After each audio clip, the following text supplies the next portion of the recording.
How would you suggest the United States does better? I know this is a loaded question, but it's what can we do as a society, as a civil society, to do better, and not just with the Afghanistan situation, but in human understanding and relationships in general?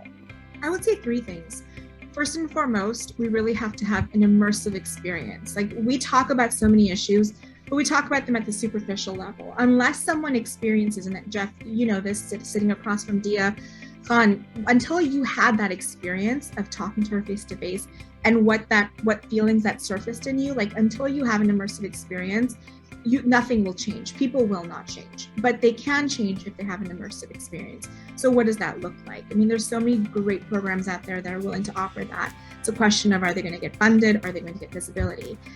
The second thing is that it's just, it's really about local solutions, bringing local solutions into power. And we've seen that in Afghanistan, for example. So many people are wondering, what can I do? And as much as I and someone else tried to get people out, end of the day, we were at the mercy of, whether the flight can take off. But there are refugees coming to town, and there are local problems even beyond the refugee crisis. There's so many local issues where if we enact our ability as local change agents, we can actually make a difference. So what does that look like in the case of Afghanistan? It's, well, okay, there's refugees coming. What can we do to help them?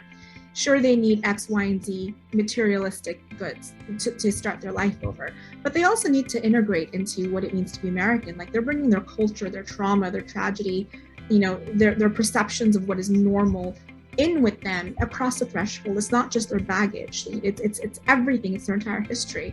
And so how can we integrate them through programs and through participation that really helps them acclimate to a new lifestyle here? The third thing is the power of language. Okay, so how are we talking about these issues? And it goes back to the idea that we cannot win the kinetic war, the war that goes tick, tick, boom, until we can win the ideological war. We can't win the ideological war unless we know what kind of ideology we're dealing with, until we know, like, what does it actually mean to be a part of this identity and to be a part of this group? Like, what are the drivers? And until we can understand that, we can't win the war on any front. And a lot of that has to do, it comes back to language. Like, how are we talking about these things? How are we orienting our understanding? And a really quick example I'll give you is how these two things tie in together, language and then also orientation in terms of the ideological war, is what you saw with the same day that Afghanistan withdrawal deadline hit. We had this issue in Texas with the Texas abortion law, right? And so I'm not talking about abortion itself, like that's up to every individual's however they want to talk about it, but I'm talking about the language around how we talk about this problem.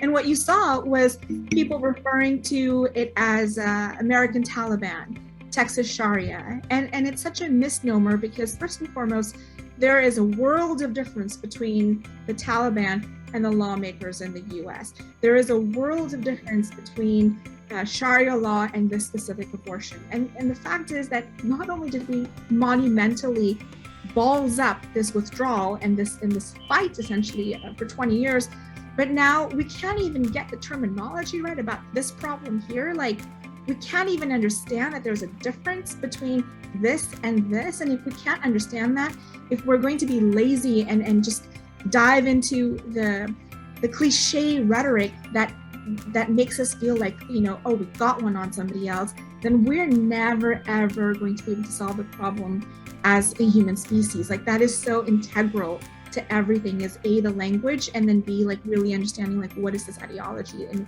what drives it.